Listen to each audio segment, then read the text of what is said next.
Hello and welcome to the ATF Cast. That's anything that fires. Here we discuss firearms, science, the day-to-day, and whether you'd like it or not, we sure don't, politics. The bounds are unscribed, the beliefs full of dis, and the bifocals simply unacceptable. We are a pinch of halava and a heaping cup of I don't know what the fuck is going on. So, join us on the journey of nonsense and an attempt to learn more while we try our best to put on a smiling face, keep our eyes upon the moon, and ride the waves of entropy in this ever-changing world. We are the ATF Cast, and we're just having fun. I'm your host, Evan, and you're joined by our co-host, my dad, Matt. He's Halava Matt on the social medias. You can find him there. And our special guest today is Gunsplaining, otherwise known as Sick Nick. How you guys doing today? Sick Nick. Hi. What's up, guys? Hey, I'm doing great. Good to hear. You guys are looking fantastic. Rick, seems as though you're joined today in your car. Can you tell us about that?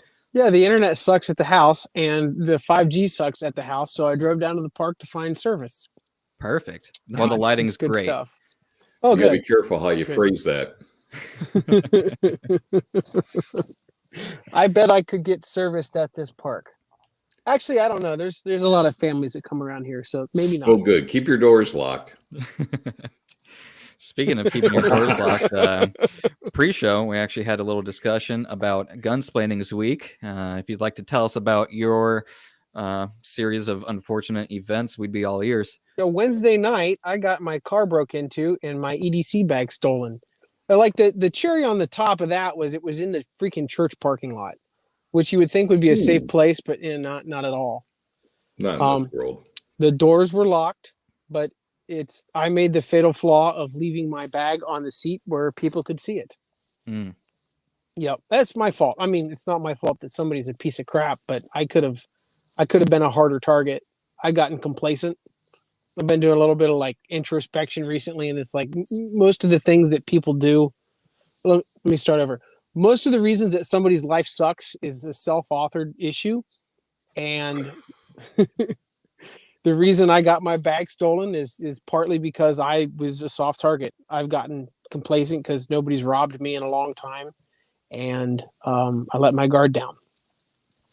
But I figured yeah, absolutely. It doesn't mean that being a hard target is 100% guaranteed that something bad won't happen to you, but you can mitigate your chances of being the victim by doing what you can to make yourself not look like one. Well said. What did they get you for? So I figure I was inconvenienced for a grand total of about $600, which includes the price of the window replacement. But they got me for a bunch of medical gear, probably about $150 worth of med gear. They got my EDC lunch kit, titanium chopsticks and spork and a Mora knife, salt and pepper. They got me. They took the salt and pepper too. Yeah, man. Not the spices. I know. I can't eat bland lunch. What is this? Third world China? They got me for. I gotta like change of clothes in there. They got my underwear. Not the SpongeBob ones, right? No, just the plain gray ones. I don't even think there were skid marks in those. Those weren't even worn. That's the true shame. Yeah. Clean. You know what's funny? So like Wednesday, I got home from work. I went outside because it was somewhat nice out, and I filmed a video about my EDC bag. I took everything out, laid it on a picnic table, and walked through it, stuck it back in the bag, went down to the church building, and in an hour that I was in there, somebody broke the window and stole it. So I have videographic evidence of everything that was in there. It's going to be easy to rebuild the bag. So if you guys out there are watching me on YouTube, go look at that EDC bag and see what they stole from me. I'll take a look-see. And I'll keep an eye out for all the products. Yeah, I imagine somebody's walking around Groveport with an LL Bean bag. I'd like to beat them, rearrange their teeth, maybe. Make sure it's your bag. Right. Hey, give that back, Grandma. What color was the Trailblazer you broke the window out of? Blue. Oh, it was you. Dang it. You always get me on that one. Yeah. You got to ask the question in a way that they have no way of refusing. So, Like with a pistol or no? We're good. nah, I don't think I would have shot them. No, I'm sure I wouldn't have shot No, them. you're not going to do that for. Not for my No. drawers. I mean, I'd like to rearrange their face a little bit, but they don't need to die because they stole my whitey tidies. That's fair. That's fair. Yeah, that wasn't a life-threatening situation. So Right. yeah, exactly. Right. Would like them to remember that they don't breaking people's windows and stealing their stuff is not a good life choice. Do you have any plans going forward as far as increasing your EDC bag security? Okay, so yes, I'm not going to leave it in the car anymore. I don't know what I'm going to do about work because taking it into a job site might be tough. But from now on, I cleaned out both vehicles. I don't have anything in either one except in the Camry. I have a flat of water bottles in the back, and that's it. Don't trust, in this car, yeah, there's a trunk, so it would be out of sight, out of mind. But if you break a window, it would be really easy to get into the trunk after that. And one downside to, SUVs or vans, I guess, is there's really no way to hide stuff unless you have a tarp. But if you got a tarp, but it's lumpy, then somebody's going to think, well, maybe there's something underneath that I'd like to look at. Well, if you get a tarp and you have enough EDC gear Mm-hmm. and you roll it up and tie it so it looks like a body, you just have it shoved back there. Oh, yes. I wonder how many people won't break in to steal it. That's You're gonna probably have a a good different point. profession breaking your windows. Right? Sir, do you mind No, there answering might be a some questions SWAT for us? car sitting there when you show up, and then you need to answer some questions. But you're like, "Listen, that's a Right. basketball, a backpack, and yeah, it's just wrapped in a tarp." Yeah. I didn't want anybody stealing my crap again. Hey, while you're here, I'd like to file a report from 6 months ago. Someone stole my bag. Uh-huh. Oh, officers, I'm glad you're here. I'd like to report Someone a killed crime. themselves, wrapped themselves up, and hopped in my trunk. Yeah, it's like you want to report your vehicle stolen, but let the guy who stole the vehicle explain the body in the trunk, right? Yes, exactly. That's perfect. Mhm. Pops, how's your week been? Any misfortune? No misfortune. Good fortune, right? Got gas earlier, sitting there, filled up. We decided we're gonna just go on in the gas station. We'll get Subway. So after fueling up, instead of pulling straight forward into the parking spot, I kind of zagged over to the side and parked a couple of spots over instead of just going straight forward. Got in the park, grabbed a little mask because, I don't want to breathe on anybody in public. And next thing I heard was a loud boom and an engine revving that the vehicle, if I had parked right where I was going to, probably would have sideswiped us and then into the wall of the gas station, shattering the window, knocking out brick and everything. Yeah, so that was good fortune that I did not park exactly right there. Let's see. So, I don't know. So right after they smashed into I'm just kind of looking to the side like, well, let's go to some place across the way, right? So, and the manager of the facility, he walked out and looked at it and just looked totally like, I was supposed to leave in an hour. I'm going to be here till 9 o'clock at night now. Man, I ain't get paid enough for this. Right? He's like, man, I don't know anything about mortar. I can't fix that. That's hilarious. Was that hole through the building? Yes. Yeah. Punched all the way through. And I feel bad for the driver. I was going to say kid. He was probably 28. Kid to me. Oh, I was going to ask if it was like some really old dude that was senile. No. He looked extremely confused. He's sitting there like, well, his front end's in the building with his hands up, like, what the hell's going on? Gets in reverse finally and backs out, and he's just sitting there totally surprised, hands up. I don't know what happened. I have no idea how I ended up inside that building. Wow. Yeah. Did he look I don't like know he if was on something? No. Oh boy. No. He just looked shocked. He didn't look like, dude, I nailed it. Right? Yeah, he looked genuinely surprised and not intoxicated in any direction. Poor Well, buddy. one time I Right? drove through a garage door, and I felt a little confused at that moment myself. So, Yeah, Drove but through a you're garage also door? Oh, You're have you not what? heard that? No. Oh, it's a Oh, great I don't know, story. 13 Before or or after your brother I was gonna drove say off you're the 12 or 13. thing? so. My brother drove off the loading dock That's it. much later in life. Well, I the was, only reason he drove off the loading dock is because he had his lights off and he didn't see the end of it coming. That's the best way to drive is with your lights off. well, we're trying to do Oh. stealth. We went to an abandoned children's home, I think it may have been. And to be fair, when we first pulled in, it was pretty dark. I even had my headlights on, and I was pulling through what used to be the driveway, and it kind of got shifted a little bit, and I like high centered my Buick Regal on a curb. And my cousin Christian and I got out. I was like, "Oh, that's embarrassing," and I was like, "You know, I don't think it's that bad," and got back in and just kind of wiggled the tires in reverse and caught enough ground, slid back off, and then not long after. Maybe an hour.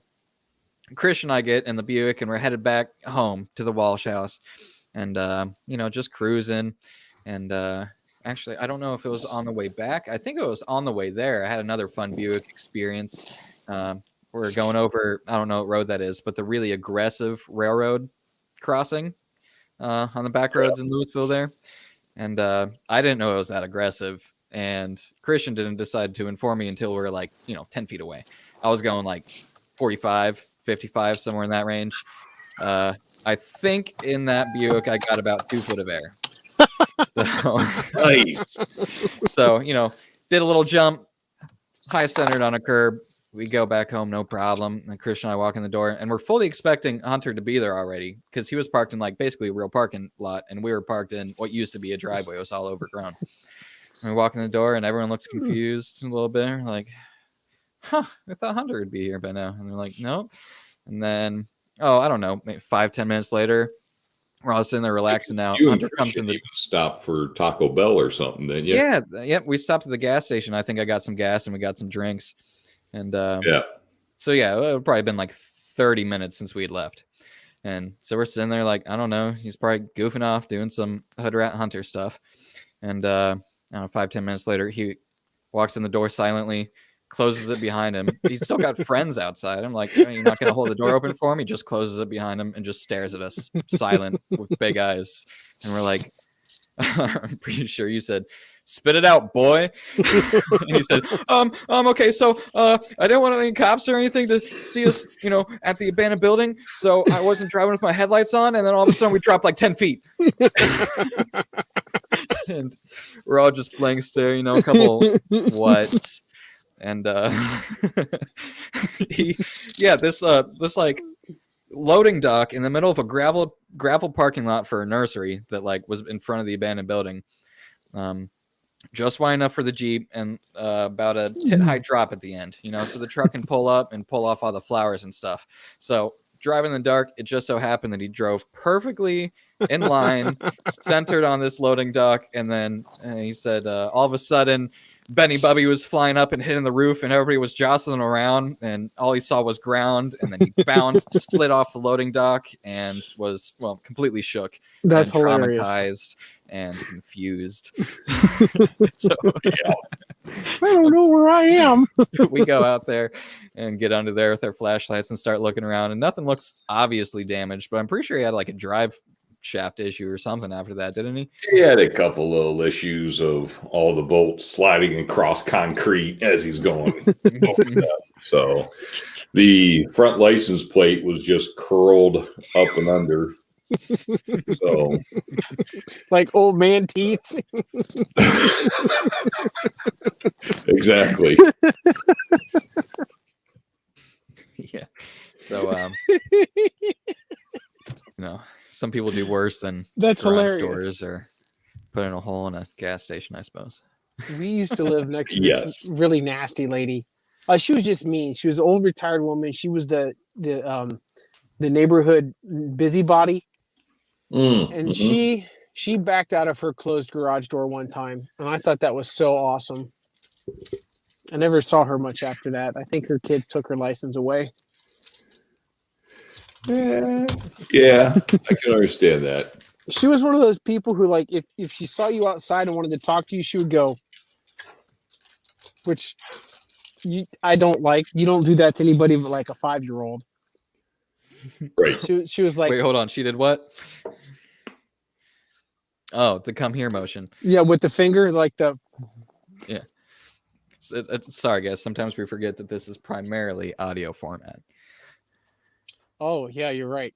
Sorry. Come here, boy. Yeah, the She was nice. That's a beautiful summary to the story. And then one day I came home from work and her garage door was like kinked outward by 1.5 feet, and you can see her bumper coming out of it. Yeah, it's awesome. Whoops. Just beautiful. Yeah.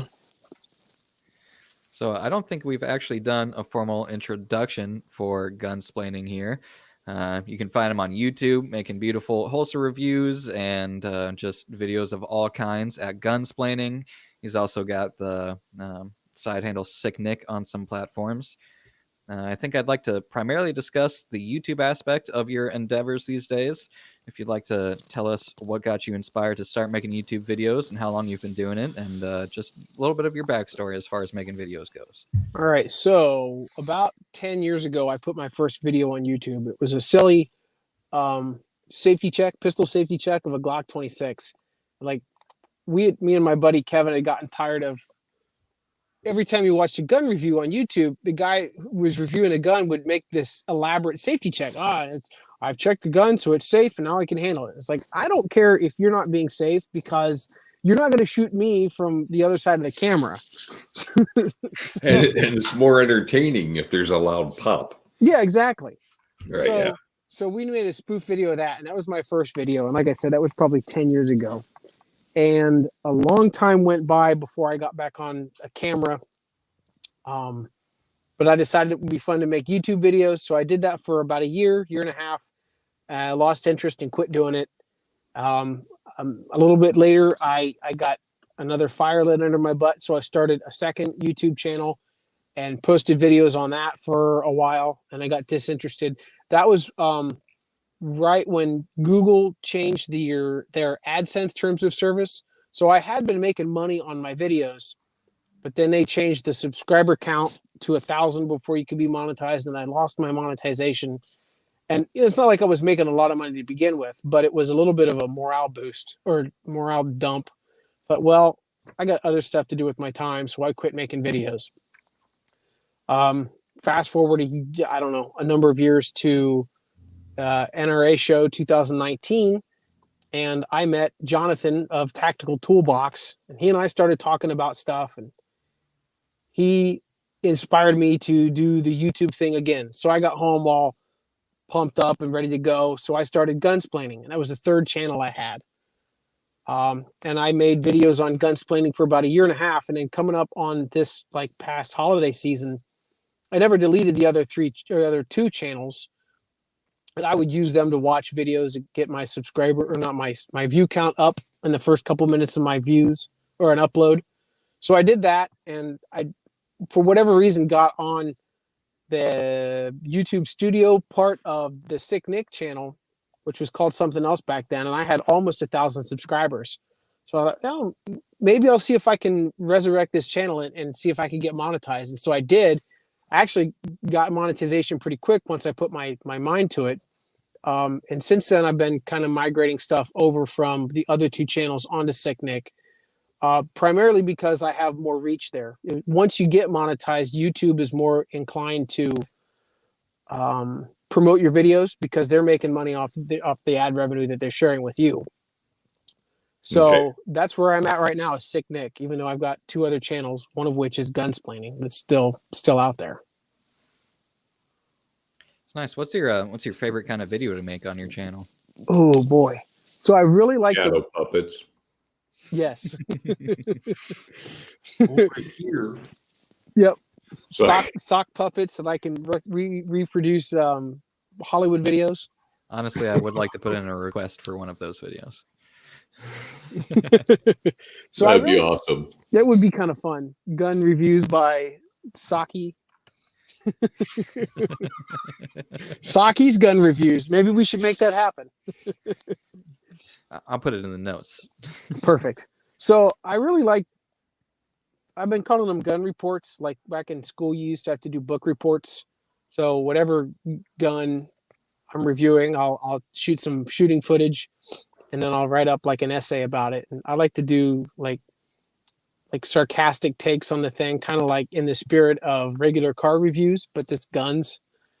And I like those a lot because I can really focus on what I want to say before I turn the camera on.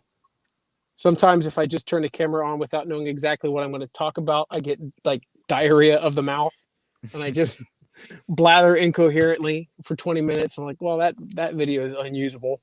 So I like the writing an essay. I think the video comes out cleaner that way too. But I have a hard time doing, like, I didn't do my EDC bag review that way because I think it's hard to do some things essay wise. But I think that might be my favorite. I like doing like gun music videos too. Those are kind of fun. To try to sync up like the shots with like the sound of the shots with, you know, the beat of the music. I enjoy that. I think that's a lot of fun. Those are hard videos to make, just because they're short. You know, a song is 2, 3, 4 minutes long, and that's it. So I don't make very many of those. Are you practicing the cup song? Yes. I've seen that done a couple of times. They do it very well. That'd be fun. No, I've never done it though. That would be kind of awesome to see. Actually, you know, maybe I've seen enough of it. I've seen you do enough crazy things. Oh, thanks. How have you found your subscriber base to respond to your videos? Is it mostly warm and welcome, or do you have the frequent or even occasional kind of, you know, ignorant fellow that hops in and starts talking shit? Every once in a while I get a hater, and the haters are all the same, whether it's my channel or Hickok's channels. The haters are all the same. There's some person that has no videos of their own. They've never contributed in any way at all to the gun community. All they can do is get their rocks off by hating on other people. And I get some of those every once in a while. They think that they're all big and bad, and I don't really put up with them. I could probably have more fun with them, but I've got more important stuff to do with my time. Most of my views come from people who aren't subscribed to the channel. I get on your YouTube analytics, and it'll show you how many people, or like what the percentage of your subscriber versus non-subscriber view count is. And like, I think 3% of my views come from subs, but I've got, and it's not just me, but there's like a community of gun dudes that are like, I'm a part of this. And there's probably several different gun communities outside of the big people. Like the guys that I follow that are all in this circle, and like I follow them back, are all real supportive, and it's kind of fun. Because, you know, like dudes like Christian Grest he's always got the most like well thought out comments. He'll leave a paragraph of a comment on your video, and it'll be good, and you can tell he watched the whole thing before he made a comment, and that's cool. So I get, you know, not a lot of percentage wise of views like that, but those are the ones that make me feel happy. Yeah, that's You great. gotta feel happy. Right. If you're miserable all the time, what's the point? Oh, and doing this YouTube channel, is that one avenue for you to avoid that misery all the time? Because, you know, this world's been getting crazy. So is that an escape to you, or is that just kind of a hobby that, you know, doesn't necessarily stave off the depression, but just is fun? I think it's a little bit of everything. And if I could find some way to monetize myself, if I could find some way to replicate my full-time income with what I'm doing online, I would do that, because I think that entrepreneurship is good. It's important. And I'm an electrician in my daily life. I don't think I would let that go away, because that's a skill that people need. But if I could find a way to make YouTube pay the bills, I would do that. I have not hit that milestone yet. But I enjoy it. I have a lot of fun, and I do get a lot of escapism from YouTube. Probably more than it's a healthy amount. We all got to escape from time to time. Good, good. As far as making all of your firearm content, where did your enthusiasm and interest in firearms originate? Oh boy. So when I was little, and I'm like talking single digits, we used to make guns out of Legos. I don't know where we got the idea to make guns, but I remember Mom not liking it. She told us we couldn't have toy guns and we weren't allowed to do, the Legos, or what are those other things that were like, oh, the kid toys that you put together, they're made out of wood.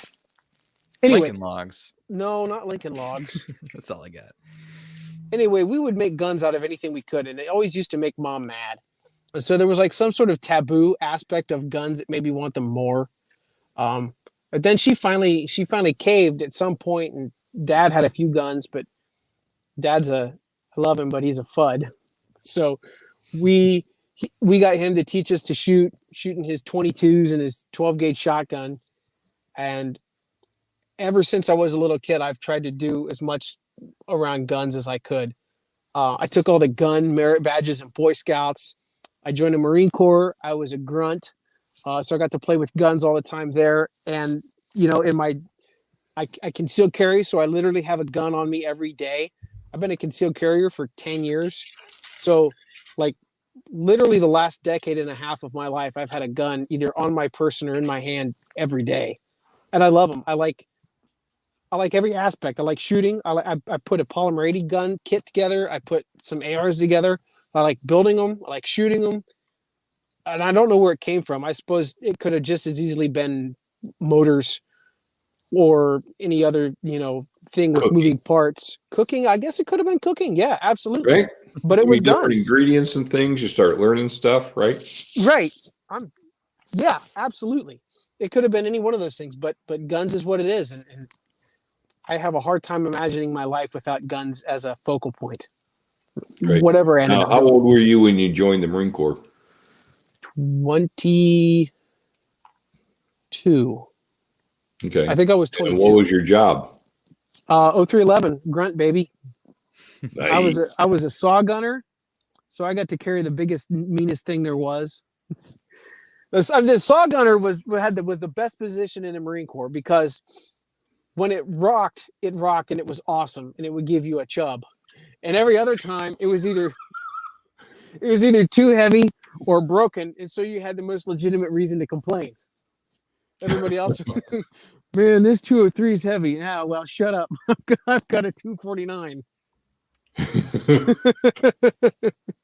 But they were, and I don't know what the Marine Corps is doing right now, but they were talking about phasing those out when I was getting out. So for a couple months, I had a HK Mark 27.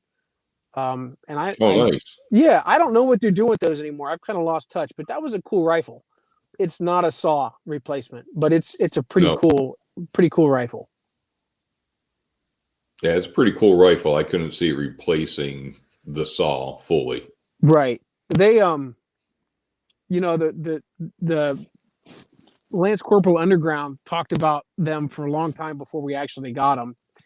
And one of the rumors was it was going to fire fire full auto from an open bolt, and that never materialized. And there was going to be some way to exchange barrels, and that never materialized.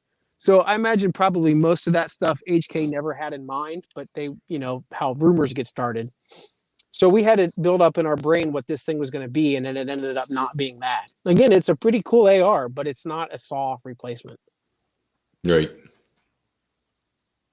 What was your favorite experience from your time in the Marine Corps?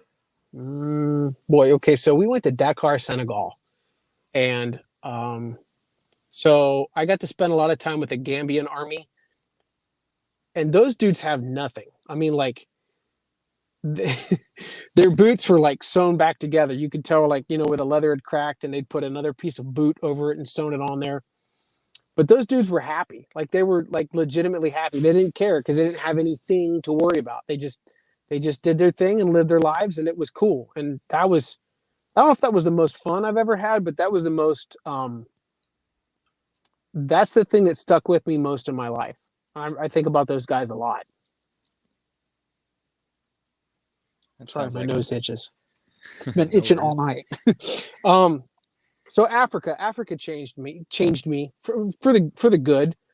I don't want to go back, but I'm glad I went. A cool day in Africa was like 95 degrees. I don't like winter, but I don't want to live somewhere where 95 is the low. Right. Yeah, I prefer the cold overall, so that kind of sounds rough. I don't. Well, yeah, I haven't been really happy this last couple of days because the winter's been like really turned the heat up, but not the heat. But I guess I don't know. Between this and 95, that would be a tough one. I'd probably take 95. I don't know. Cold makes everything difficult. Yeah, but you can always start a fire.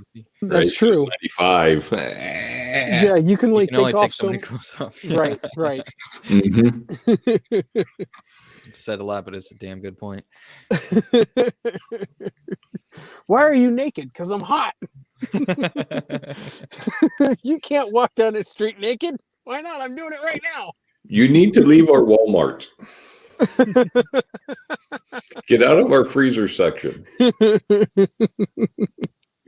Man, every once in a while we'll have to go to like some service call at a Pizza Hut or whatever. Mm. And in August, and you'll have to go into the freezer, and it's like, wow, it's nice in here. And then all of a sudden it's not nice anymore. It's It's too cold. yeah. Shocking after the system. right, being hot all day, then you go in the freezer and it's great for 10 seconds. Like, oh man, where's my beanie? Where's my winter coat? So you talk about being a concealed carrier for say 10 years now. What has been your average favorite, your overall favorite firearm to carry concealed, and your current? I think my favorite's my Glock 26. It is every bit a full-size gun in the areas that count, but it is a small enough gun that I can carry it in most clothing and still conceal it. It's I mean it's a Glock 17 shrunk down in so many ways. You can put full-size Glock magazines in it. You can fight with it like you can a full-size gun. But I think if you go much smaller than Glock 26, you're not a fighting pistol anymore. You have a get off me gun, and that's not necessarily a problem. I guess your situation dictates what it is, but the 26 strikes the best balance for me between a gun I can trust and a gun that I can carry even in gym clothes. My favorite, or I'm sorry, the other question was what I carry now. I'm carrying a Glock 19 right now. And people are starting to come around me at the park, or otherwise, I guess I'm not allowed to show it. Anyway, whatever. It's a Glock 19 Gen 4. I've got an Enforce APLC on it, a Magpul base Magwell, and right now, like as of right now, I'm carrying it in a JX Tactical Fat Guy holster because that is the holster that's getting reviewed this month. Nice. Yeah. Last month was A&R Designs. Next month, I'm not sure yet. I'm trying to do one a month. Probably at the end of the year, I'm going to be done reviewing them because it's kind of like, well, first of all, a lot of holsters are alike. It's amazing how many different companies follow kind of like one pattern of holsters. And that doesn't mean it's bad, but it's like you can only review so many of them before you repeat yourself. So I think at the end of the year, I'm going to go back to my 26 in my single clip and just be a happy boy. Happy boy. Happy boy. I forgot about that. I don't even think I know what you guys are talking about. That's one of those tic-tac things. Uh-huh. Got it. What's your favorite carry position? And alongside of that, what's your favorite EDC piece of kit or tool that is not a firearm that you carry every day? Appendix carry. I like appendix carry. I think that, well, okay, so it took me a long time to get onto appendix carry. For the first couple months, I wasn't a fan of it. I was always a 4 o'clock guy, but like, especially when you're sitting down, like I'm in the car right now. So if I was carrying 4 o'clock, I could get to my gun. I don't have my seatbelt on though, but like, appendix is always right there, whether you're in a car, you're seated, or you're out in public. I also think that it's like, even the best holster with the best cover garment, sometimes you feel like you're printing with the 4 o'clock carry. Just like the way your belt sits on you, and you're like, and you get self-conscious about it. I've never been self-conscious about appendix carry, because you can, if you get to where you think like, oh well, somebody sees it, you can just kind of like shrink yourself up like a bodybuilder. Way to the gym. Right. I remember Arnold talking about how you shouldn't like hide your chest. You should always, anyway. So like body posture is easier to hide stuff, I think, in your front. And you know, fat guys too, you get that fupa over top of your holster. I don't have that problem, thankfully, but I like appendix carry. I think it's, now a year ago I would not have said it was as comfortable as I think it is now. Back then I would have said 4 o'clock was 100% more comfortable. So I think a comfort standpoint is what you get used to and your individual body type. It's like there's not one right answer when it comes to concealed carry. You got to pick the thing, the gun, the gear, the position that works for your body type. And I like appendix carry, but I've gotten into it. Favorite EDC item that is not a gun is my flashlight. And it doesn't have to be an Olight, but that's what I'm carrying right now. But I use my freaking flashlight every day, all the time. I don't know if it's only because of my day job, but I use it a lot at work. But I even use a flashlight at home sometimes. Like I get up and go to work before my wife does, so sometimes I'll use the flashlight in the bedroom, so I'm not turning the bright light on and waking her up. But I never thought a flashlight would get used as much as it does before I started carrying one. But now that I've got one, I use it every day. That was my exact same kind of experience with it. I didn't carry a flashlight for a while, and as soon as I started, I mean, I pulled the thing out probably 15 times a day. Whether it be at work to look in a dark corner, or I mean, same thing in the morning, trying to be discreet and not wake people up. And I mean, even when I get home, I want to wake the ladies you love. That's sweet. Yeah, they're nicer to you when you don't tick them off first thing in the morning. Wake up on the right side of the bed, not the bright side. Yes, exactly. Nice. I'm a wordsmith in the That should be a bumper sticker. Call us, Olight. Yeah, for real. We got you covered on stickers. Well, as we were saying, kind of before we started going live here, I did just about nothing for show notes, so this is all just winging it today. So as far as my questions for you, my freestyle questions are kind of running out. So I'd like to ask you if there's anything you would like for the viewers and the listeners to know about you or about your channel that we haven't asked you.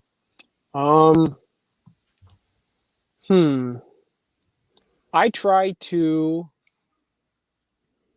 to make the videos that I like to watch myself. And it took me a long time to start doing longer form videos because I have a short attention span. But it seems like long form video is kind of the thing right now. I think it's kind of an interesting statement about where our attention span is. You know, I think that how long is a long form? To me, long form is like 25 minutes or more. I suppose that long form officially, I don't know, is probably like, you know, Nothing Fancy puts out hour-long videos. Paul Harrell puts out 45-minute videos. I think a lot of those guys will put out half-hour, 45-minute long videos, and I can't do that. Right. I don't watch videos that long very often. I like Nothing Fancy. I know he's a polarizing dude, but I like his content. I don't have the attention span or the time to spend 45 minutes watching a YouTube video. So I make shorter stuff because, you know, like take last month was the A&R Designs holster. How much can you say about a piece of Kydex?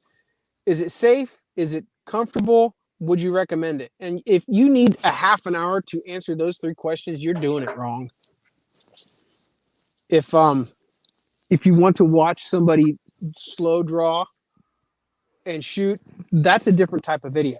I don't think that that's what I'm making. You know, these days you can't make them because it's hard to find that much ammo.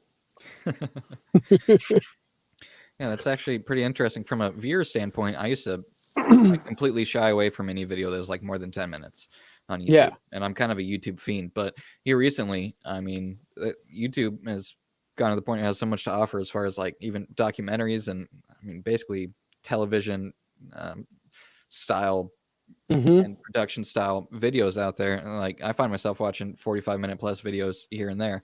And it actually doesn't often happen to be gun videos that I watch at that length because I think, as you said, there's only so many things that you are interested in knowing or really need to know about a firearm or a holster review that, you know, I don't often find myself clicking on a firearm video that's, you know, more than 20 some minutes. Yep. But a lot of other things I do. So I don't know exactly what that says about me because I do love guns, but I watch a lot of guns, but you also understand what they're already saying, right? I mean, you have an understanding of them saying, well, the balance of it, or it has a high grip, and you go, okay, what else do I need to know about it? Move along, right? Right. You know? So, like you mentioned Tactical Toolbox earlier, and he doesn't just do firearms, right? Doesn't he do automotives and? Yeah, he's got another channel all about cars. Yeah, so he can kind of balance in between a couple of different ways and keep his interest going, most likely.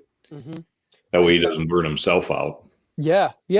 So that's interesting because I also don't watch just gun videos. In fact, I don't watch a lot of gun videos at all. I watch the dudes that are like mutually subscribed to each other because I'm interested in them. I watch a lot of car videos too. I watch Tactical Toolbox. It's called Torque Toolbox. I watch regular car reviews. His aren't very long. His are like 13, 14 minutes long. But I've heard a lot of other gun tubers talk about that too, that their YouTube watching doesn't really revolve that much around guns. I mean we're all human. I'm having a hard time coming up with what I want to say. Yeah, we're all human. We're all human, duh. Biologically. Right. Well, I guess what I'm trying to say is like we're multifaceted as far as our interests go. There aren't very many people out there who are interested solely in one thing, whether it's guns or cars or anything else.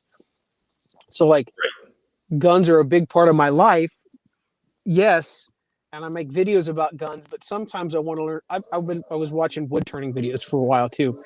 Partly because it's fascinating, but also, you know, it's something that's completely out of my wheelhouse as far as what I do in my life. And it's kind of cool to see.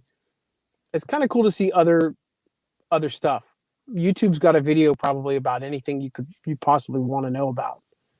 Sometimes it's fun just to let your mouse find its way through the videos. And a lot of times that can be dangerous. Start going down the rabbit hole of something.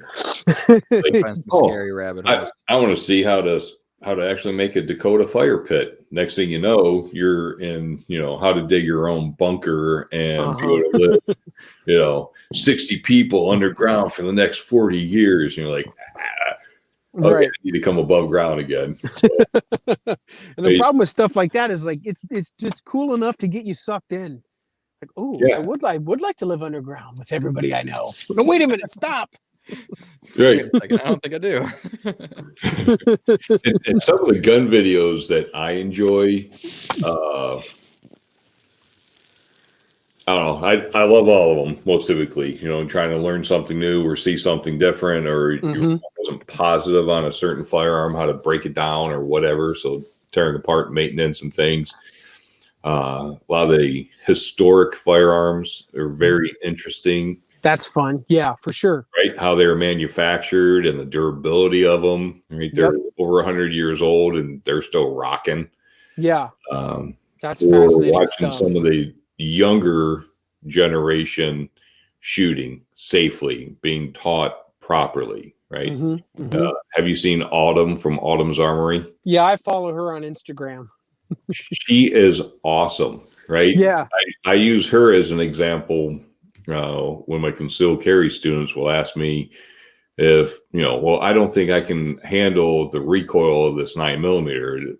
So I'll pull up the little video of her holding two of them. Yeah. She's just shooting. The runs empty. She throws it over her shoulder, because it's out, and she keeps going with the other one. And she just like, he gets a nice smile at the end because she had fun. Right. Safely. I'm like, okay, this 5-year-old girl or 6, whatever age she was at the time of the video, she's firing a 9mm in each hand. I think you, as a 35-year-old adult, should be able to handle it with 2 grip, with hand of grip. So that girl's never been told she couldn't do something just because she was small or a girl or whatever. Yeah, they shouldn't be. Right. Yeah, exactly. It's amazing what you can accomplish when you don't have people telling you that you can't. Yeah, I've never told any of my kids or anybody that, no, you can't. Right. Right. Right. Might be like, hey, there's a little bit better way. Let me show you a little something, and that might help you. But I'm not going to tell them they can't do it. Right. You start believing that stuff after a while. Even if you're obstinate, you're like, oh yes, I can. Eventually, enough of being told that you can't do something, you're like, well, maybe I can't. And then you tell yourself you can't, and then you can't. Then you really can't because you've told yourself that you couldn't. Well, when you're told you can't, and then you're the first blind person to climb Mount Everest. You're right. Exactly.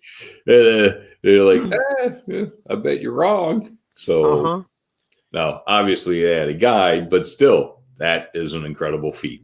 Right. That's Jonathan Livingston Seagull right there. There you go. I couldn't remember his name. No, there was a book. Who wrote that book? Richard Bach? Yeah, Richard Bach wrote a book called Jonathan Livingston Seagull. It was about a seagull that learned how to swim because okay. It's a silly story. I was like, I thought you knew the guy's name. I'm like, no. Okay. I was like, impressed yet again. Oh, now thanks. you're just fucking with me. No, I remember my grandma reading it to me. It was, so like he's a seagull, and all of his seagull buddies tell him he can't go swimming, so he teaches himself how to swim. And like, oh, you can't do that. And they didn't believe it. They're like, he was doing it. He's swimming. There you go. Like the little engine that could. And yes. Exactly right. The only thing I can think with the little engine that could is the Major Payne version. I don't remember. Chug it. That's awesome. Bottom pots everywhere.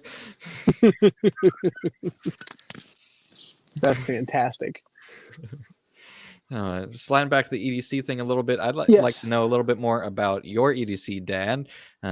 We listened to Gunsplaining's EDC. What's your favorite firearm, your current firearm, your favorite side piece of EDC gear, and what's your favorite carry position? I think that covers all the bases. Yeah, I mean, my most typical carry position is probably like 4 o'clock. But I like to carry the Glock 17, right? That's the firearm that I'm most comfortable with.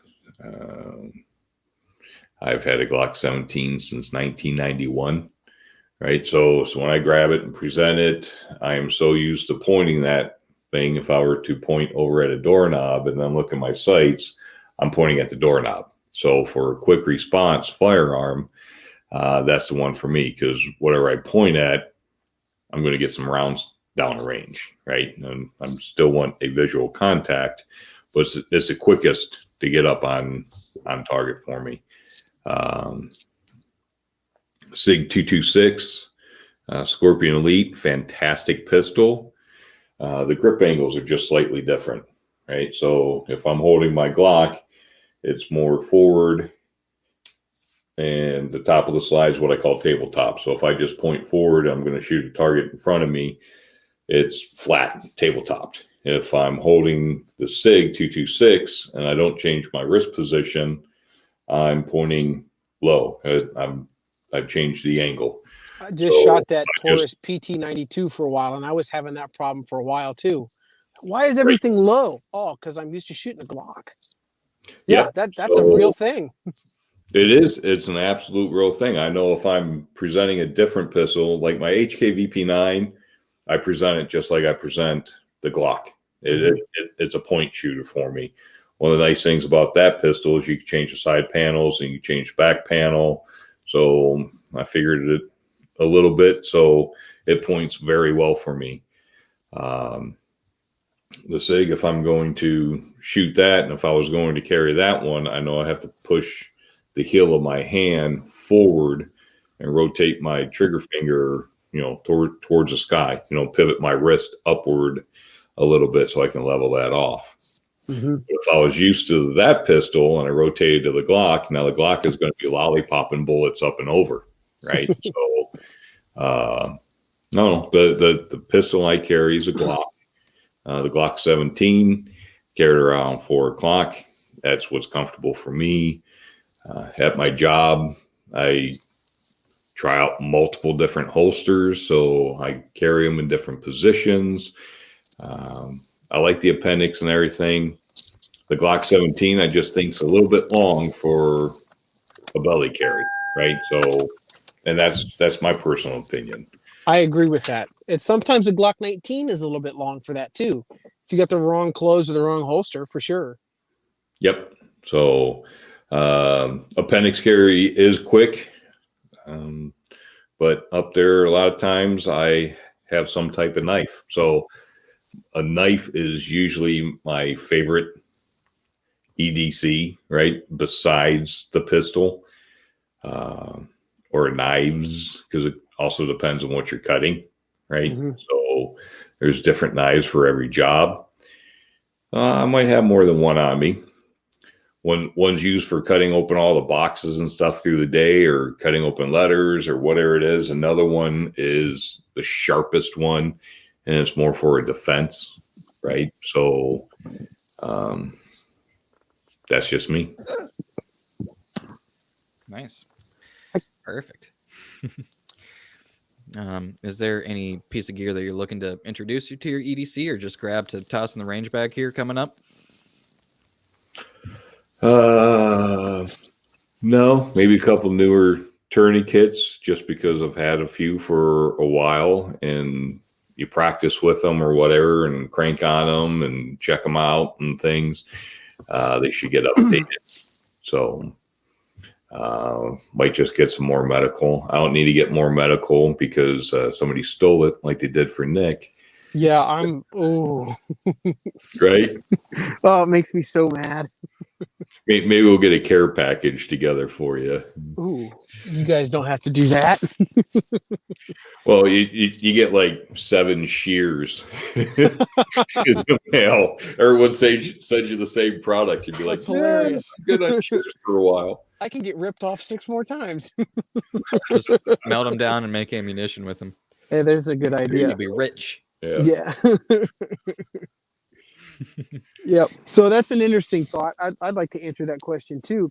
Since I have to replace everything that I got stolen, disclaimer, I didn't get a gun or anything like that stolen, thank God. But all the stuff out of my bag, it's been real interesting for me to choose what I replaced exactly and what I didn't. And it seemed like most of this stuff I just one for one swapped it. But there are a few things that I didn't replace. Like the Mora knife that got stolen was a number 1. So I got a different Mora knife. I'm a kind of a fan of these titanium chopsticks. I got a pair right here. So the pair that I had before were round, and I replaced them with square chopsticks because the square ones feel better in my hands. I hold on to them better. What else do I have an example of? I'm going to replace the medical stuff with different stuff. I had a 6-inch compression bandage, and it was like 6 inches probably good.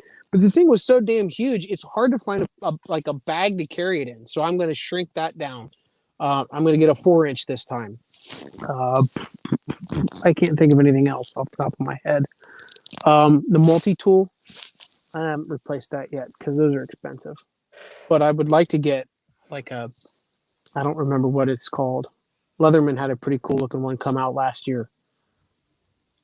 But they're like $100. Anyway. Yeah. Yeah, I got a Leatherman free P4 that goes 120-ish. Maybe that was but it. I am absolutely obsessed with it. It's amazing. I had a Swiss Tool Spirit get stolen. That was about an $80 multi-tool. It wasn't the best one they made, but it's pretty cool. I liked it. The fit and finish was good. Had a really cool finish on it. But I probably won't get another one of those. I'll try something different. Yeah, that's fair. Makes sense. You're going to upgrade or whatever, because as you learn what works and doesn't work for you, just change out. It's like a lot of people when they first get a pistol, right? Yeah. Or whatever it is, they find out that that just doesn't do it. I like to have a little bit more of this or a little bit more of that. A lot of people want to start out with the smallest pistol possible. Yeah. And I typically say carry the smallest pistol that you can conceal, right? If it's going to be a concealed handgun, carry the smallest one that you can conceal, right?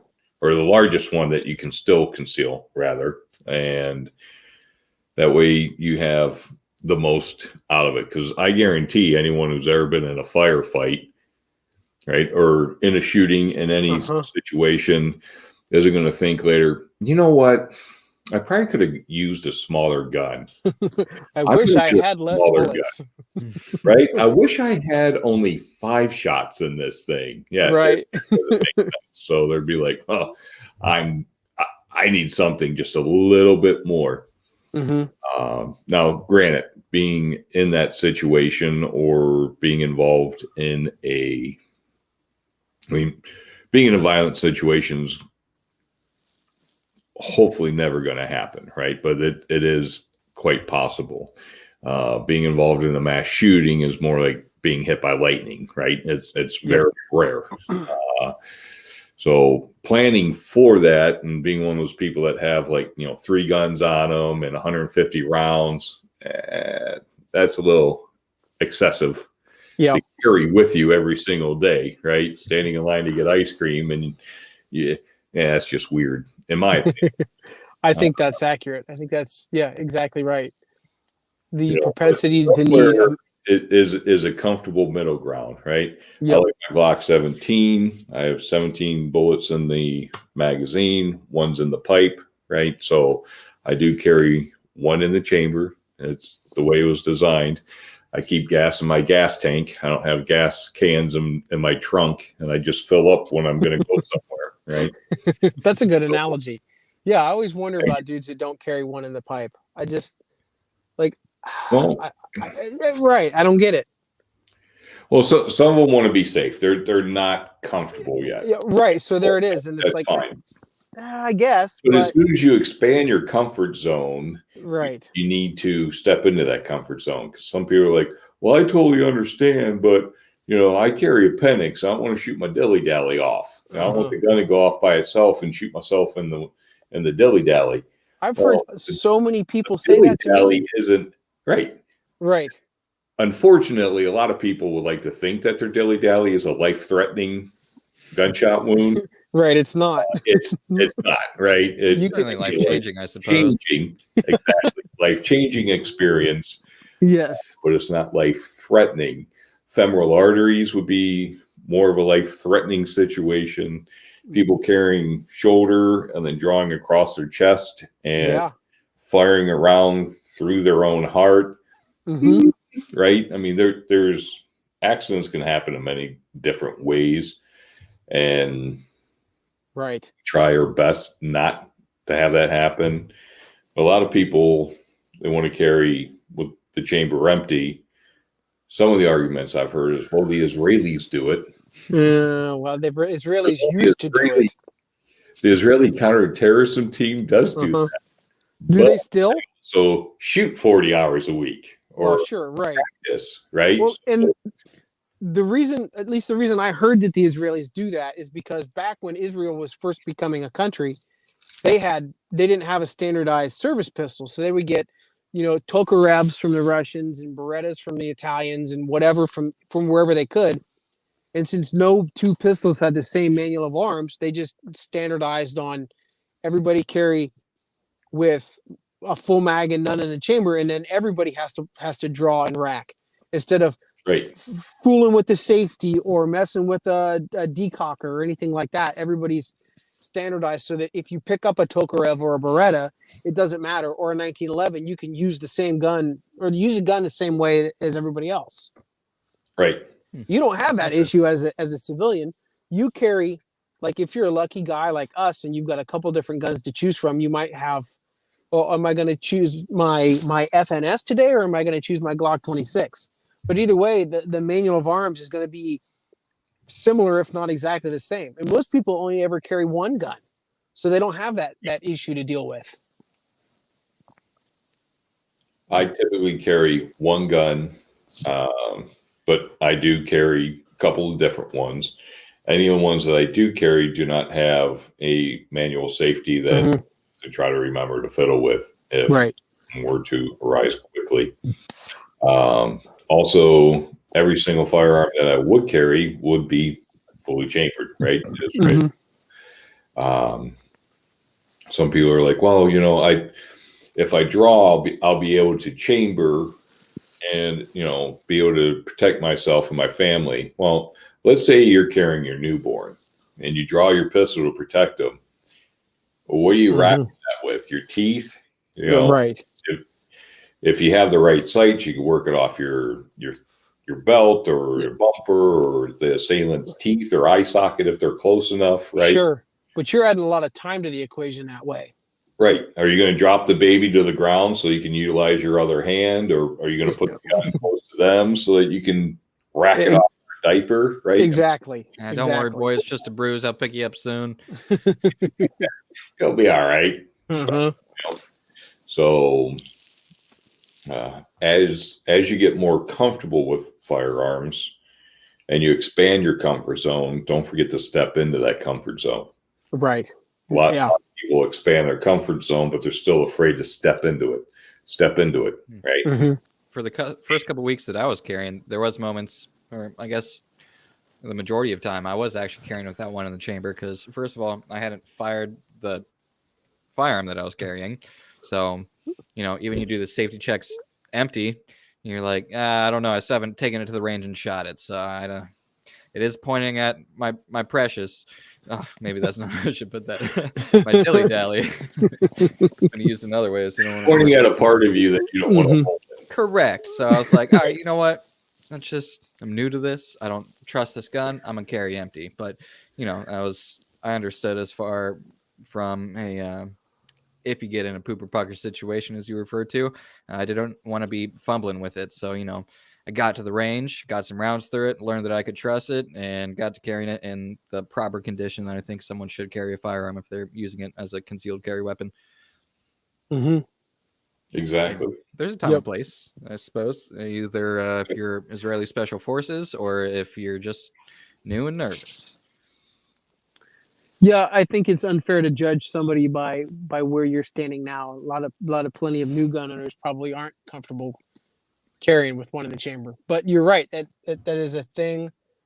It's something you can easily train out of, so you should absolutely do it.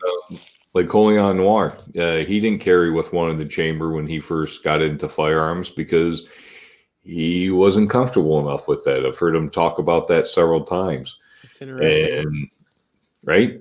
I don't feel like such a scrub then. Right. And then he expanded his comfort zone. He stepped into it. So take those next steps. Take those steps to learn more, to become more comfortable with things. Take them slow if you have to. There's no reason into having to rush into something, right? So you wouldn't rush into learning how to parachute by yourself. Right. I think this is the way it goes. You want to find out the right information, get the right training. I think training is fantastic. Yep. But it's something you got to do. You got to be proactive. Absolutely do it. Yep. Yeah. I tell all my students, welcome to the world of concealed carry, where your conversations with your wife is now, well, what do we do in this situation?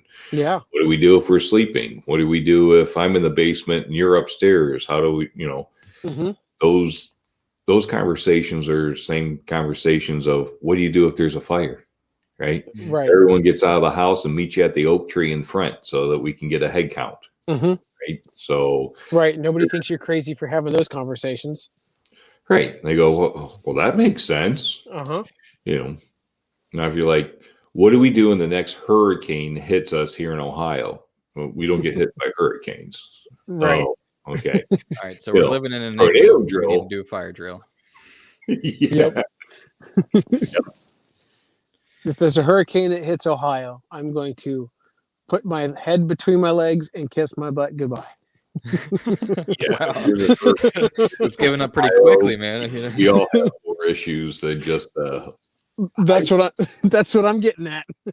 yep. Look, I mean, you know, at least if it so happens that there is a hurricane, I do have 2 floors. I mean, don't just kiss your ass goodbye. You can at least come over, hang out, man. Cool. Don't give up on me so fast. Is what I'm saying.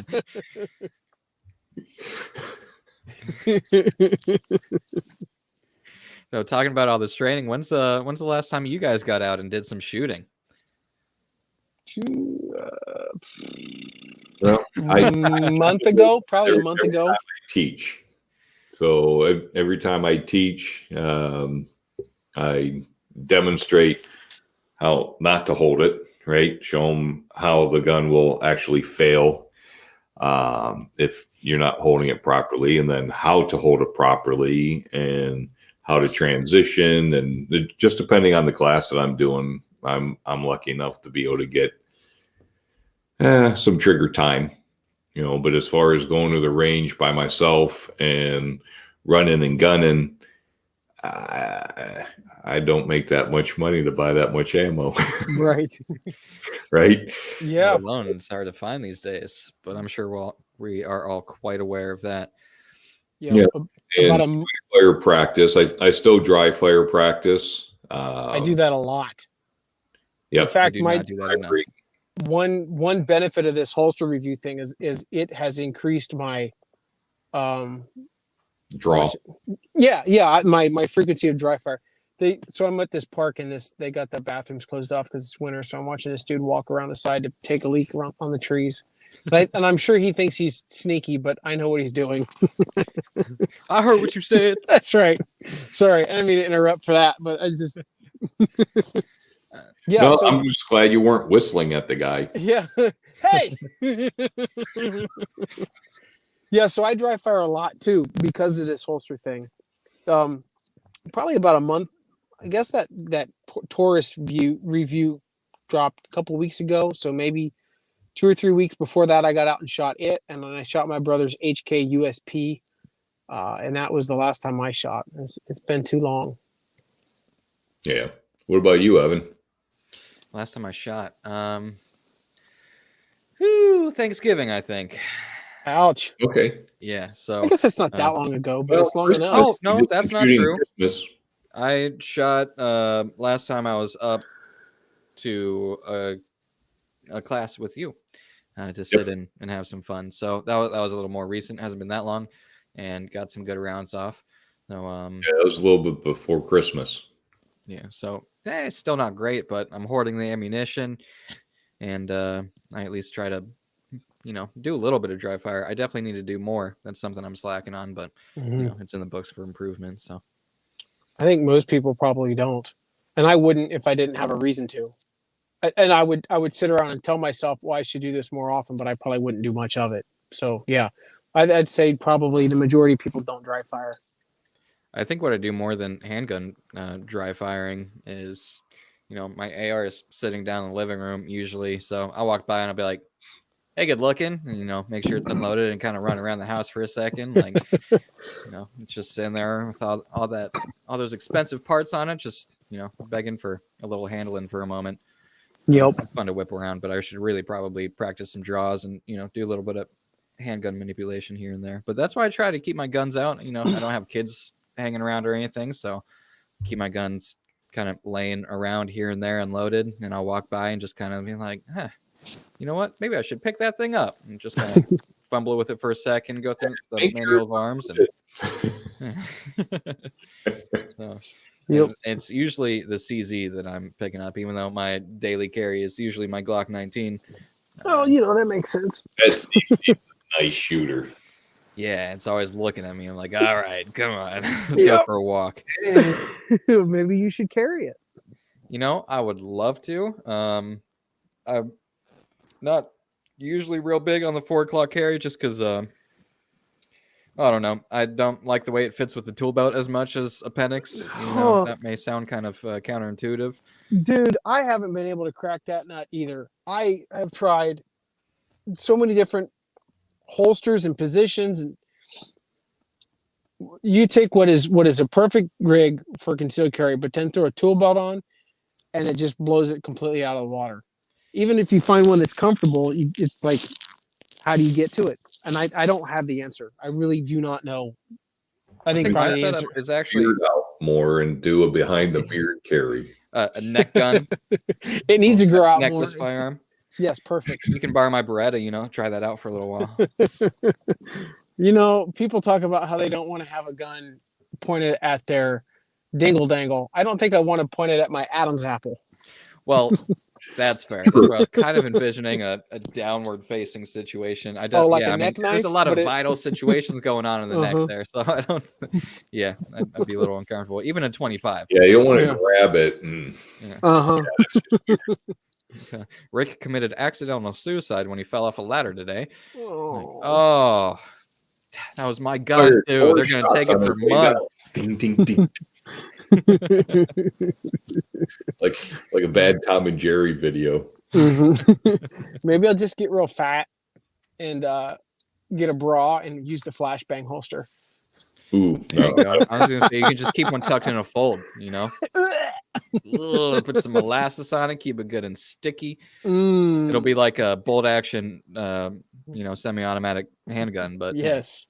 Well, you get fat enough, you just get the underbelly. Yep. and Mhm. That'll be your holster. You just lift it up and pull out that sawed off 12 gauge pump. Like that dude on Instagram a couple years ago with the AK. yeah, I'm gonna market that as the magic flap. Magic flap holsters. You just come to purchase one. We just go to Golden Corral for 12 hours That's awesome. once a week. That's like South Park when they try to get Butters fat on the Chinese food so he could get liposuction for free. Or microwave their balls so they can go get medicinal marijuana and bounce I around on forgot their about testicles. that. Oh, South Park. Good stuff there. That's hilarious. Has there been anything in gun news this week that you guys have, has grabbed your attention? Anything you guys want to talk about? I haven't really looked too much into it, but it kind of feels like more of a dry week aside from, the usual threats of.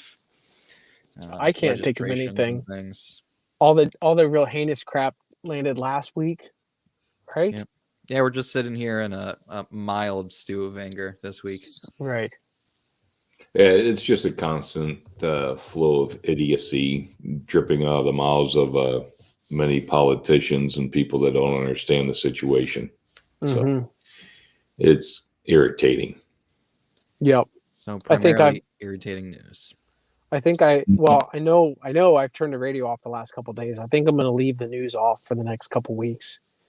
Just get myself a nice news reset. That's fair. I did turn on NPR today because it is Jazz Sunday, and they're not talking politics. It's just Fair enough. succulent good saxophone and shit. So Yep. Jazz Sunday.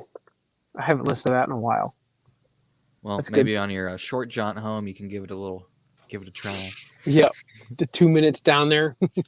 Tune in to Jazz Sunday on Anything That Fires. Right? Maybe that'll be a from special driving episode. angry. Yeah. That's true. Until you get a really aggressive flautist. Ah, yes. Ooh. Hopefully it's not a skin flautist. Hopefully not. So, aside from that disgusting picture and the irritating constant gun news regarding the restriction of our rights, there is one news story that's not firearm related, but as we talk about on Anything That Fires, it's rocket related and a little bit of space. Something pretty awesome happened this week when the 2020 Mars Perseverance rover successfully touched down on Mars. Oh, yeah. Absolutely. So, That's I don't pretty know. cool. It is pretty cool. I don't know how close you guys are following this, but let's see. It touched down in Jezero Crater on February 18th. I think it happened about 3:50 p.m. our time. One awesome thing that's going to come out of this is the first time. I think it's the second time they've used this landing maneuver, which involves a jet or a rocket-powered crane that descends the rover and then cuts its ties and flies away to crash elsewhere on Mars. So that being crazy in itself, they included some cameras and some microphones on this rover and its crane this time. So I actually got back on, I think Friday. This rover takes up residence on Mars, the space station's next commercial resupply mission. Oh, that figures. And a new date for a commercial crew test flight. A few of the stories to That tell is you loud, about old this timer. investment. The volume won't turn off. Autoplay. Damn YouTube! Is that even YouTube? It's probably like, I don't know, some news channel. Some crazy news channel. Probably need batteries. Oh, Yeah, no worries. Yeah, go ahead. So I think it was Friday here. We got an image from the camera that was on the crane of it lowering the Perseverance rover onto the surface of Mars, and it looks crazy. that's awesome. Oh, actually, probably slide over here and do a quick screen share, so you guys can see this here. Share screen. So, woo! There you go. You get 1,000 of me real quick. So, I don't know if you guys can see that there. It looks crazy. So, we also got some images right off, color images, by the way, of the surface of Mars that this rover is going to roll around on for a while there. That's cool. Yeah, something else that's awesome is the NASA's Mars Reconnaissance Orbiter. I don't know exactly when that went into orbit around Mars, but it's just a imagery satellite that's in orbit there. Actually, they timed it just right so that it could capture the faintest image of the Perseverance rover coming in on its parachute stage.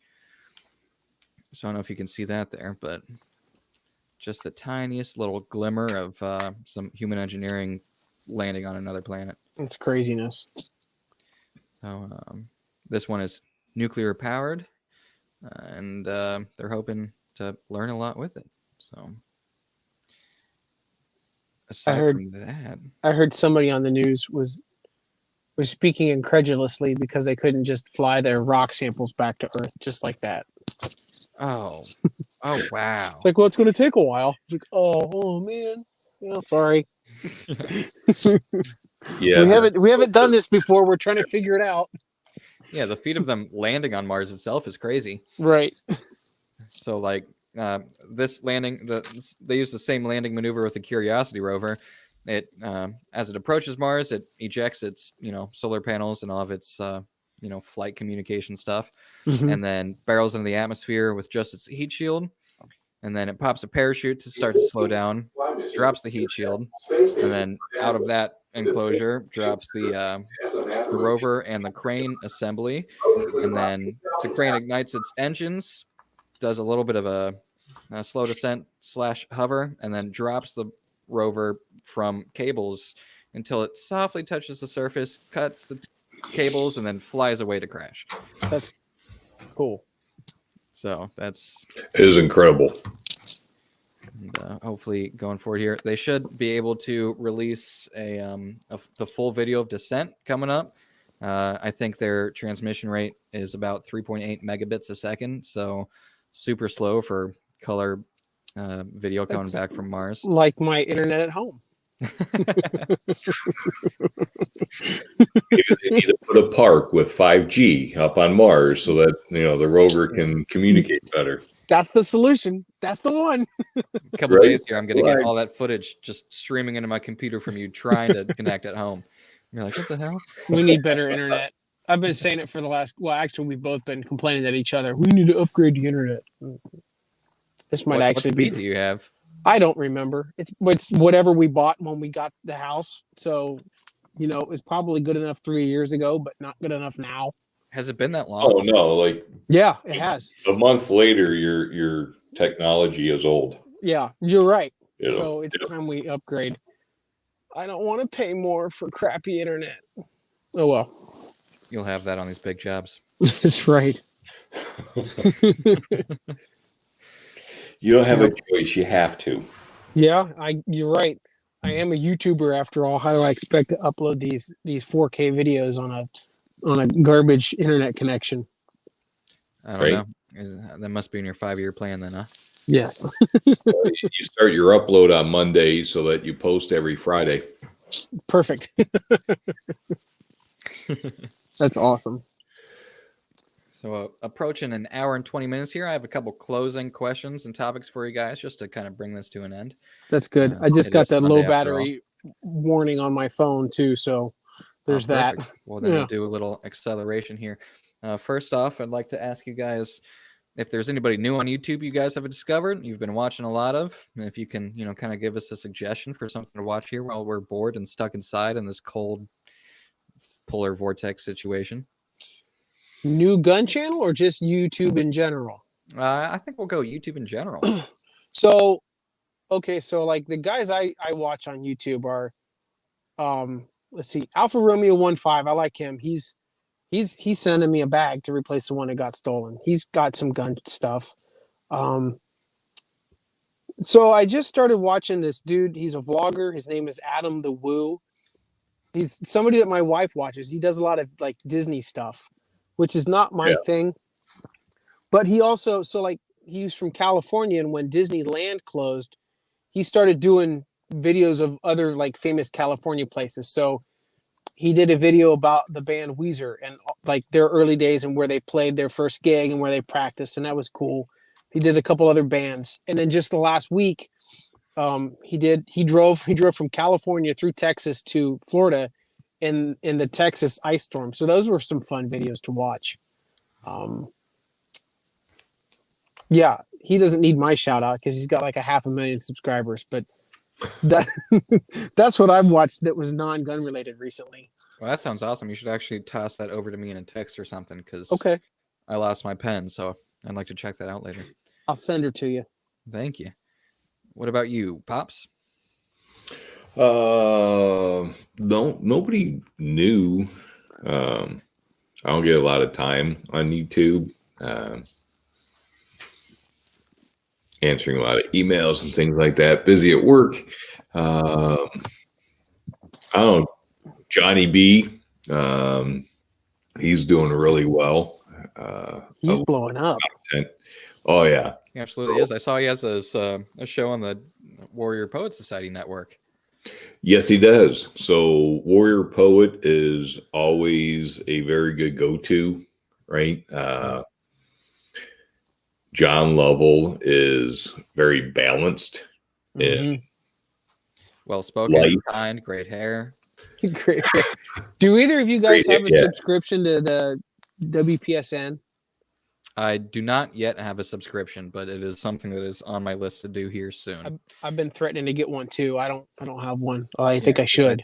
I think that's an well. awesome Maybe thing next he's time doing. we meet, we'll all be wearing our Warrior Poet Society T-shirts, right? Okay, so, great. We can make that a goal. Right. Yeah. So no, he has fantastic content. Humorous. He's fun. He's serious. Right. Talking about very serious situations and content. But there's always morals and everything involved, right? Yep. I haven't met anybody in the industry that is presenting things that is a flaming idiot or someone who is immoral. A lot of everyone that I met has high standards. They're family oriented. They believe in a higher power, right? Whatever that may be. And they're just very good people that are very polite to others.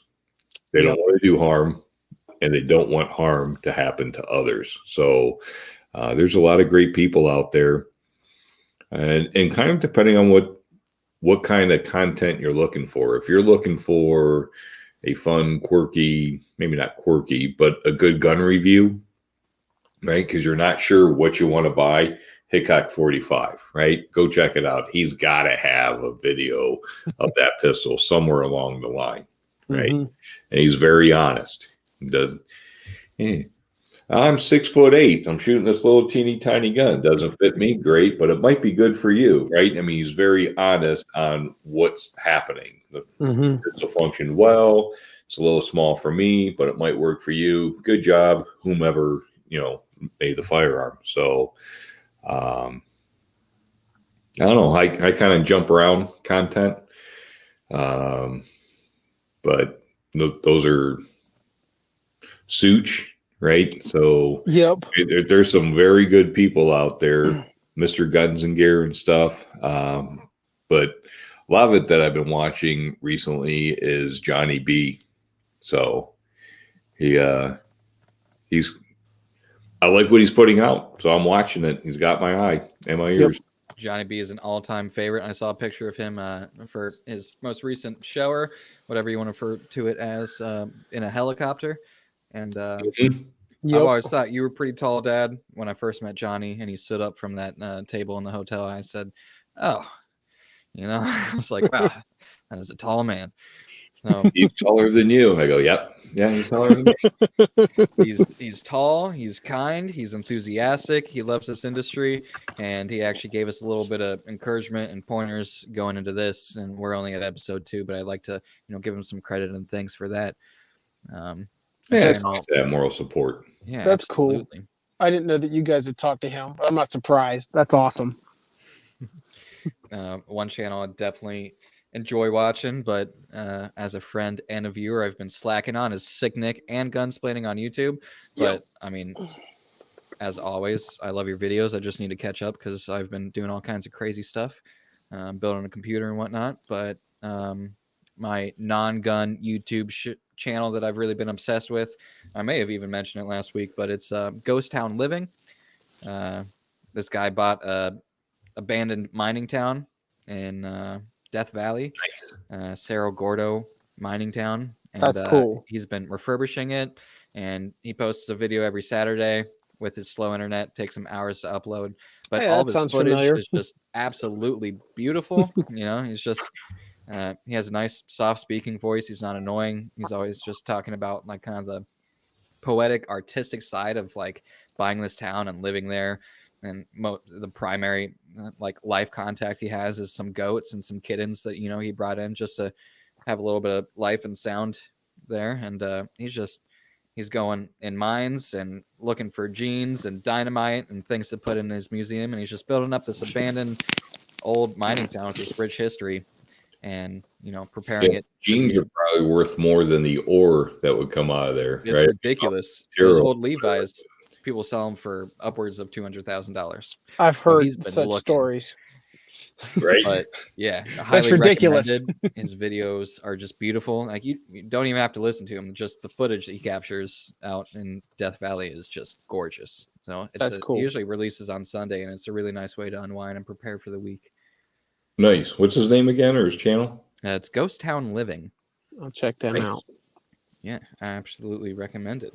And the little final thing to ask you guys, in the world of guns and creation and your daily jobs, is there anything coming up this week that you're looking forward to? Any big plans with your videos, maybe doing some teaching, anything of that sort? Or is it just kind of a regular old week for you guys? The HKUSP video ought to drop this week sometime. I've got just maybe 2 minutes worth of video to shoot, and then I got to record my voice. So see that probably, I don't know, Tuesday or Wednesday. Nice. I'll be looking out for that. I'll actually, stay on top of it this time. Oh, good. No, I don't have anything that's exciting or exhilarating. It should be a normal week for me. Hopefully something exciting will happen. Maybe the sky will open up and light will come down with angelic voices and bless us with something entertaining. But we shall see what happens. Good. I can't wait for that. See what happens, talk to you and call you old and listen to, hear the angelic shit that popped into your life through the week. It'd be nice. Yeah. Yep. It's good being called old by you. It is my favorite joke. It never gets old, unlike you. It's better to be old than dead.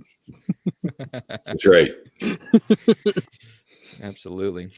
My main goal for the week is to finally figure out how to streamline my audio editing situation I got going on for this, so we can actually publish onto the podcast sites, because the viewership or the listening audience of podcasts is never a primary on the video side. So I'd like to get us out there and really get this rolling. Show notes this week are going to actually be much more involved. This week I wrote ATF Cast episode 2, and that is as far as we got. So At least you started. this week. At least I wrote a header. Right. And next week you guys can tune in to join us with our surprise guest. It's not a surprise. It's going to be our buddy Ruggles. He's not a creator. He doesn't make videos or anything, but he's a good guy. He brings a lot of laughs to the table, and we're just going to ask him about his experience with firearms and why he enjoys some things such as rockets and whatnot. This is anything that fires after all, and look for a couple giggles from him. So looking forward to that. Ruggles with the giggles. Ruggles with the giggles. So anybody that's watching or may watch in the future, thank you for joining in and watching us, pick our greasy faces and watch people piss at the park. It's been a great time. A great time tuning in and talking with two of my favorite people in the world. So you can find us at Anything That Fires on multiple sources. And that's YouTube and Instagram. You can find Matt at Halava Matt on Instagram, Sick Nick at both Sick Nick and Gunsplaining. Definitely check out the YouTube channels. And I'm your primary host, Fresh Airway, on the Instagram. And if you're following the stream, it will always, for the time being, be at Fresh Airway on Twitch. So thank you for tuning in. Hopefully you join us next time also. And have a fun week. Keep your eye on the moon. There we go. Be safe.